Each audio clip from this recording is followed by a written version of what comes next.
Hey guys, so today I am going to talk about how smart CoffeeZilla's recent move has been.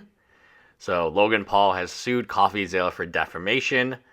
Unlike Carl Jobs, CoffeeZilla has made no videos about Logan Paul, even though it seemed before the lawsuit he was ready to make a video about Liquid Marketplace, which is actually mentioned here as well.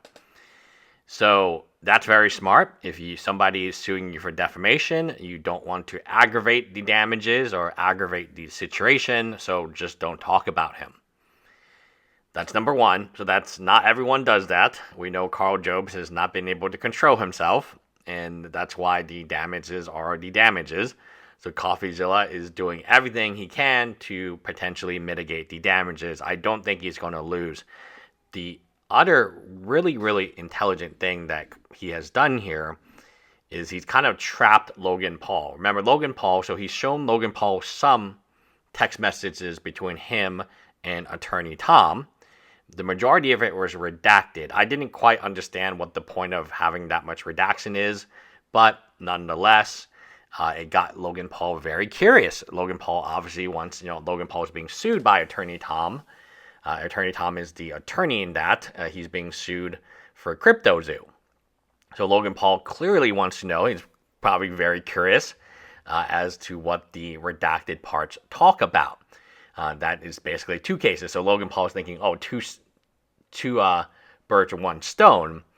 But they got Logan Paul and they got his hand in the cookie jar. So I actually talked to one of my lawyer friends who does litigation for a living. And she said, yeah, this is kind of interesting because CoffeeZilla is spending a lot of money on this case. I think that's clear. His insurance is not going to cover this. We've already know this. The insurance policy did not cover defamation of all things. And he's paying literally out of pocket. Now, one thing that I enjoy about CoffeeZilla, again, comparing him to Carl Jobs, is that when he did a fundraiser, he sold items like a t-shirt and a mug, and they weren't like insane prices. I think it was mostly like t-shirts. They weren't insane prices of what he was selling. So when he was fundraising it, you actually got something of value back from him. As opposed to Carl Jobs, who I believe he promised a pizza party in Billy Mitchell's honor should he win, and all but guaranteeing that he would win. And then that money, whatever that money would go to Carl Jobs again to have that pizza party. So that's number two. Number three, this is one of the smartest moves I've seen in the defamation case of here or in the Carl Jobs defamation case, where you already have a lawsuit pending for CryptoZoo. And that lawsuit is claiming that that was a scam. So if that lawsuit goes to arbitration and trial, if it gets settled, and one of the things that they determine is yes, indeed, this CryptoZoo was a scam, and yes, indeed, Logan Paul was involved in that scam, that saves CoffeeZilla a lot of legal fees and basically just ends the case. So CoffeeZilla is saying, hey, wait a moment here. I'm going to let these guys go first. Right, I'm going to let, there's another case on CryptoZoo, very much the same fact pattern. And how we know it's the same fact pattern, because Logan Paul wants to look at our texts. So they offer them like a cookie, right? Here's a cookie. Here's the text message discussion between me and CoffeeZilla and attorney Tom. And Logan Paul, of course, had to find out. So he filed a motion to figure it out. And eventually, the judge saw all the documents, all the redacted text messages, and he said, yeah, this is protected. This is protected work product privilege and the other privileges. And that means Logan Paul, not only was unable to see any of the redacted material, which is what he initially wanted, it opened up for CoffeeZilla to make a much more compelling argument. Hey, attorney Tom, he sued first. I'll let him go first. He can, Logan Paul is the plaintiff. It involves exactly the same CryptoZoo.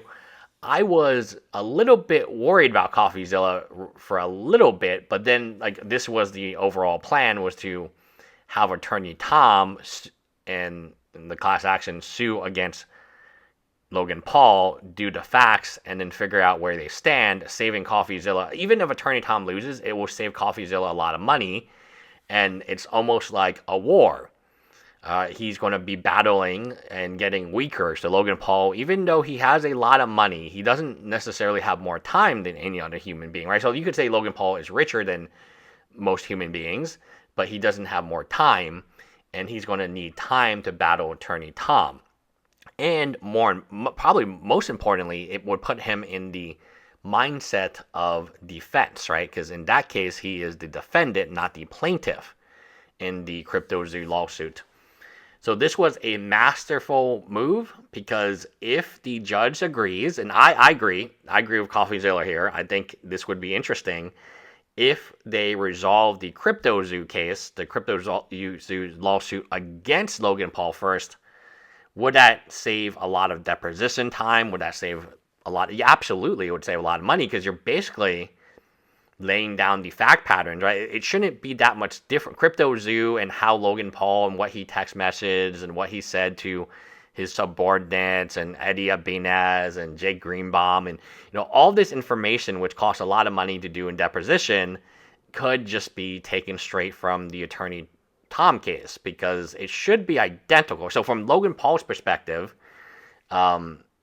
his fact finding or his fact pattern should be identical in terms of what he did, who he talked to, and so on, which would then, so instead of having to do this twice and charging CoffeeZilla and Attorney Tom, again, he's a plaintiff here, so he's basically, I don't know if he's doing a flat fee or commission only, but yeah, it's a much better for CoffeeZilla to let Logan fight another. It's kind of like a double round fight, and yeah, you weaken him. Even if and Attorney Tom wins, that's very beneficial, because you have a much weakened Logan Paul for the second battle.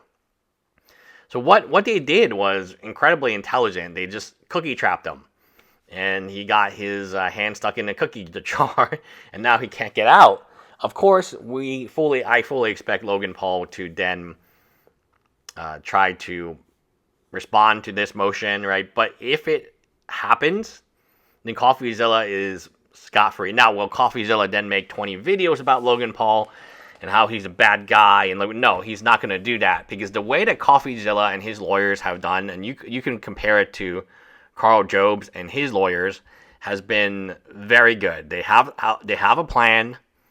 They understand cost, which is important, right? Cost is very important. You cannot just spend infinite amounts of money. I go back to, so one of the most dangerous things for CoffeeZilla is he spends so much money in this case that even if he wins, he loses. So in America, most times the plaintiff and defendant have to pay their own legal bills. You do not want your legal bill to get to the point where it's just not even worth it. We see with Carl Jobs' case, the legal bill got so high, it was, according to Carl Jobs himself on Twitter, $600,000+ for his legal team. That's higher than the amount that Billy Mitchell was suing you for. Billy Mitchell was suing for $400,000 plus $50,000 plus interest.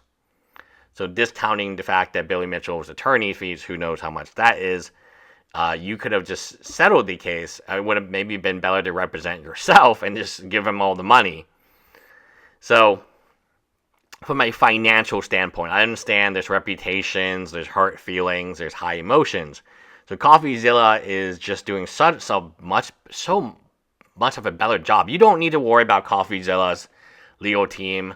You don't need to worry about CoffeeZilla. I think he has handled this very, very intelligently. And even this move just tells me he has in mind that he wants to save money, right? The whole idea of the judgment on the pleadings was he didn't want to go to those depositions, take his legal team to Ohio and New Jersey.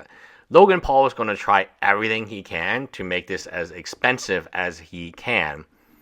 It is CoffeeZilla. So people don't understand this. And one point of time, you're fighting to win, yes. But you could win and spend $600,000 plus on legal fees, have to pay those legal fees, and I bet you, even though that it's a moral victory, financially it could ruin you. And this has been shown in many, many cases. In law school, they teach you in real estate, there are a lot of easements and so on where property owners sue each other to oblivion, and the only people who make money are the lawyers. So I commend CoffeeZilla for trying to lessen his legal fees and not trying to just ramp up the price until like infinity, right? Or to 600,000. Because at the end of the day, like, you're never guaranteed anything, right? You're never guaranteed. When you go to court, when you go to trial, just because you think you can win doesn't mean you can win. You still got to try your best. And one of the things that you have to be aware of is how much money you're paying your lawyers, how much time they're spending on the case.